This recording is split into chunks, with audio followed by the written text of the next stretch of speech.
अगर आपने कोई अपनी ब्रांडिंग फिलॉसफी बनाई कि ये मेरी ब्रांड होगी एंड देन आपका फोकस बहुत सारे प्रोडक्ट्स के ऊपर जा रहा है। फॉर एग्जांपल कॉम्पिटिटर आपको कोई प्रोडक्ट सेल कर रहा है, आप उसको भी सेल कर रहे हैं। आपका कोई दूसरा कॉम्पिटिटर सेल कर रहा है, आप उसको भी कर रहे हैं। तीसरा कोई कर रहा है, उसको भी कर रहे हैं। तो इन द शॉर्ट टर्म शायद आपको सेल्स मिल जाएं, बट लॉन्ग टर्म में आप अपनी ब्रांड की आइडेंटिटी खराब कर रहे हैं। What's up everyone, welcome to the Real Entrepreneur channel, and in this video we are going to talk about staying narrow and deep. ये जो वीडियो है ये ई कॉमर्स ब्रांड बिल्डिंग के सेकेंड बेसिकली ये वीडियो है, जिसके अंदर मैं आपको बताऊंगा कि बहुत सारे लोग एक कॉमन मिस्टेक करते हैं ब्रांड बनाते वक्त, that when ever they lay down the structure for a brand कि ये हमारी ब्रांड होगी, शुरुआत में कुछ महीनों तक उनका फोकस रहता है कि हाँ मेरी ब्रांड का ये फोकस है, ये फोकस है, ये फोकस है।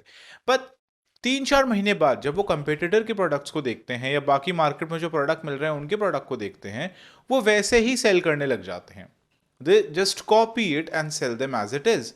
तो इस अप्रोच में प्रॉब्लम क्या होती है कि शॉर्ट टर्म में आपको सेल्स मिल जाएंगी, बट लॉन्ग टर्म में आप you are just another brand.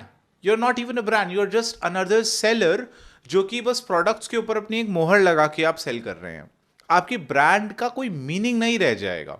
It's just a word, that's it, there is no emotion attach to it. तो सीधा वीडियो के अंदर डाइव इन करते हैं, बिकॉज ये वीडियो बहुत ज़्यादा इंटरेस्टिंग होने वाली है and I don't think internet पे इस टॉपिक के ऊपर किसी ने ज़्यादा बात करी है। बिकॉज आप बोल तो देते हैं कि अपनी ब्रांडिंग फिलॉसफी बनाओ और उस पर फोकस्ड रहो, बट वो फोकस्ड रहना बहुत मुश्किल हो जाता है। So today I am going to share my perspective on that. These are not just some rules that you have to follow, these are just guidelines that जो कि अगर आपको अच्छी लगे तो आप फॉलो कर सकते हैं, नहीं तो you can just discard it completely. All right. To create a layered, brilliant, and competition killing brand, there are three must align. Three things that you must align to. Number one, understanding of your brand's internal beliefs and communications. आपको अपने brand को एक shape देनी होगी। Write it down on a piece of paper. ये actionable step है आज का। Write it down on a sheet of paper कि आपकी ब्रांड किन चीजों के लिए स्टैंड करती है, किन चीजों पे आप फोकस करना चाहते हैं। राइट इट डाउन, बिकॉज हमारी मेमोरी के साथ एक प्रॉब्लम है। अगर आज आपको कोई थॉट आया है ना, तो उसी थॉट को आप 3 महीने बाद जाके सोचोगे ना, तो वो बहुत चेंज हो चुका होगा।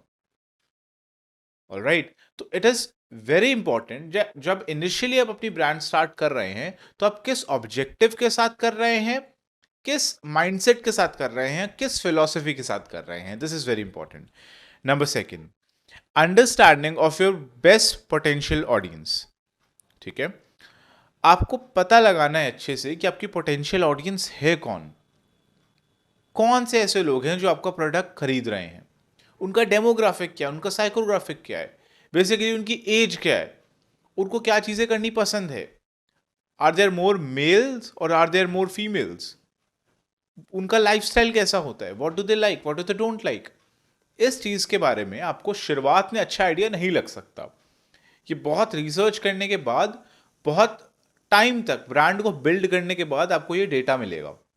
इनिशियली नहीं मिलता ये डेटा, ठीक है। But once you get this data, stay focused on this audience, right. Number third, understanding and differentiating from your competition. आप किसी भी तरीके से, मैं ब्लू ओशन स्ट्रैटेजी की पहले बात कर चुका हूँ, how to differentiate your brand की बहुत बात कर चुका हूँ, मैं दोबारा टच नहीं करूंगा उसे इस वीडियो में।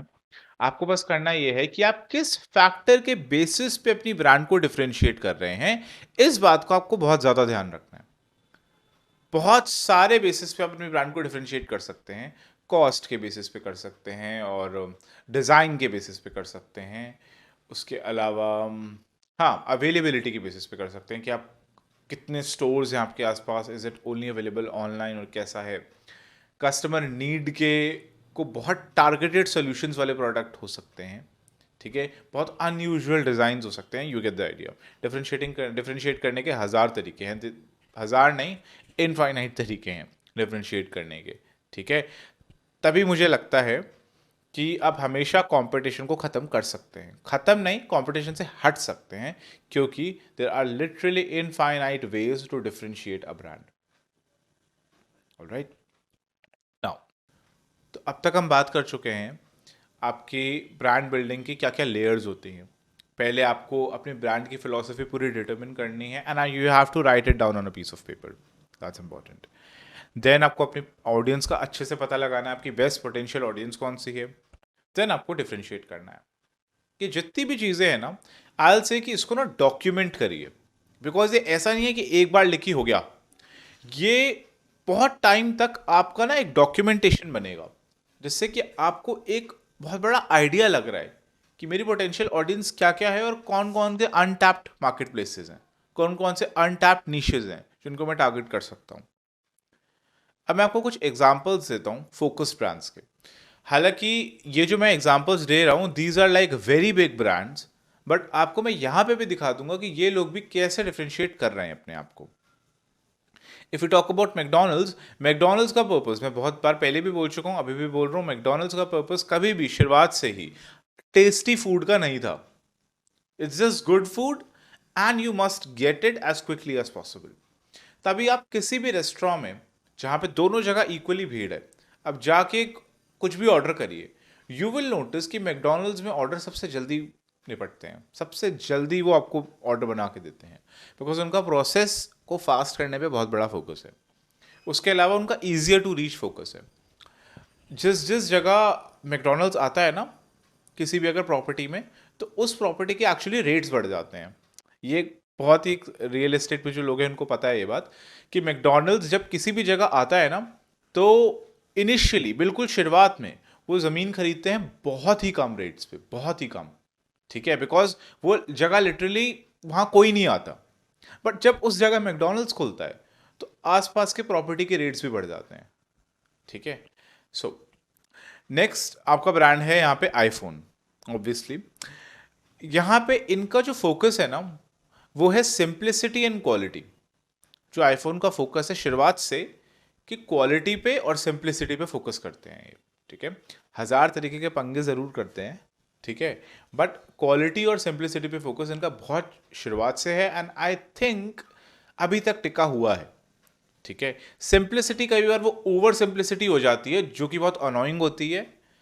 क्वालिटी आई थिंक काफ़ी अच्छी होती है, अगर उनके आप मटेरियल्स की बात करें या यू नो जो निटी ग्रिटी डिटेल्स की जो क्वालिटी होती है हर एक चीज़ की, दैट्स लाइक टॉप नॉच, ठीक है। सो iPhone differentiates itself in that way, differentiated itself in that way. All right. Next आपके पास brand IKEA. IKEA basically home furnishing की एक कंपनी है। आई थिंक इंडिया में भी लॉन्च हो गई है, इंडिया में भी इनके कुछ सेंटर्स खुल गए हैं। इनका जो डिफरेंशिएटिंग स्ट्रैटेजी रहती है ना, वो है unique, innovative and unusual design that are cost effective and also localised. अब कभी भी होम फर्निशिंग्स में जाएंगे ना, तो आप नोटिस करेंगे इंडिया में लग्जरी जो है ना, लग्जरी होम फर्निशिंग के बहुत ऑप्शंस हैं, ठीक है। बट अगर बात करी जाए कि कॉस्ट इफेक्टिव हो और मिडिल क्लास लोगों के लिए हो, लोअर मिडिल क्लास या मिडिल क्लास लोगों के लिए हो, तो वो ऑप्शन बहुत कम है, ठीक है। और अगर ऑप्शन मिलते भी हैं लोकल मार्केट्स में, तो they those are not that good. IKEA के साथ क्या चीज़ है, because they import most of their products from China और मलेशिया, तो इसकी वजह से क्या होता है कि इनके प्रोडक्ट्स की क्वालिटी अच्छी रहती है, ठीक है। ऐसा नहीं है कि इन कंट्रीज से जो प्रोडक्ट्स आते हैं उनकी क्वालिटी अच्छी नहीं रहती, इनकी क्वालिटी अच्छी रहती है, बट बहुत टॉप नॉच हाई क्वालिटी नहीं होती, इट्स गुड क्वालिटी, बट इनके डिज़ाइंस बहुत अनयूजुअल होते हैं। मतलब आपको कोई कंपेयर करने के लिए मिलेगा नहीं कि ये आइकिया से लिया मैंने, ये यहाँ से लिया, नहीं, बिकॉज जो आप आइकिया से लेंगे that will be very unique, one of its own kind, ठीक है। तो ओके, तो अब मैं बात करूंगा डिफरेंशिएट के ऊपर, कि डिफरेंशिएट अगर आपको करना है तो एग्जैक्टली कैसे करना है, किन किन चीज़ों को अप डाउन करना है। Reduce, raise, eliminate, create. कोई भी आप ब्रांड बना रहे हैं, कोई भी, आप देखिए कि ओके ये चीज़ बहुत सारे लोग कर रहे हैं, ये मैं नहीं करूँगा, आपने अपने आप रिड्यूस कर दिया। नेक्स्ट रेज, आप देखोगे अरे ये चीज़ तो इतनी बेटर, इतनी बढ़िया है यार, ये डिज़ाइन इतना सही है, कोई और क्यों नहीं करता ऐसे डिज़ाइन, रेज, आपने मान लो डिज़ाइन को रेज कर दिया। एलिमिनेट, कि यार ये किन फालतू की चीज़ों पे ये अमाउंट खर्च हो रहा है, ये करने की ज़रूरत ही क्या है, ये तो यूज़ में भी नहीं आता है, ठीक है, यू एलिमिनेटेड दैट। क्रिएट, अरे ये एक इनोवेटिव सोल्यूशन है, इसको हम लगा सकते हैं, ये कोई नहीं कर रहा है बट बाहर मैंने जितनी भी देखे हैं बहुत लोग कर रहे हैं ये, तो आई कैन क्रिएट समथिंग। ठीक है, किसी भी ब्रांड में आपको इन चीज़ों को अप डाउन करना पड़ेगा, तभी आपकी ब्रांड डिफरेंशिएट होगी। आप ये कह लो कि मैं क्वालिटी तो बहुत बढ़िया दे दूं, प्राइस भी मेरा बहुत लो रहे, ठीक है, क्वालिटी भी बहुत बढ़िया हो, प्राइस भी बहुत लो रहे, डिज़ाइंस भी बहुत सारे रहें, कैटेगरी भी मैं बहुत ज़्यादा करूँ, ये नहीं हो पाता, ये नहीं हो पाता। This is like very much impossible unless you have like a huge amount of capital. ठीक है, तो आपको टिंकर अराउंड करना पड़ता है चीज़ों में। ऑलराइट, सो या that's how you differentiate yourself on the basis of these factors. So I hope कि इस वीडियो से आपको थोड़ा आइडिया लगा होगा कि how you can actually stay focused on your branding philosophy and how you can actually stay focused on differentiating yourself. Alright, इस video में आपका एक्शनेबल स्टेप क्या होगा, जो भी आपकी ब्रांड है, जो भी आप ब्रांड क्रिएट कर रहे हैं, उसके कुछ पॉइंटर्स लिखिए कि ये मेरे ब्रांड के अंदर चीज़ें होंगी। डिफरेंशिएट करिए रिड्यूस, रेज, एलिमिनेट और क्रिएट के बेसिस पे। ठीक है, एक क्वाड्रेंट बनाओ पूरा और उसमें एलिमिनेट करिए, रिड्यूस करिए, क्रिएट करिए और रेज करिए। ठीक है, एंड या इस चीज़ को बहुत संभाल के रखिए, डॉक्यूमेंट करके रखिए, बिकॉज इन फ्यूचर आपको इसके अंदर चेंजेस करने पड़ेंगे। And if you stay focused on something very small, if you say focus on it, it will expand and it will become bigger. All right, thank you so much guys for watching this video. I hope you liked it. Please comment down, आप comment करते हैं तो I get a lot of encouragement, and yeah, I'll see you guys in the next video. Take care, bye bye.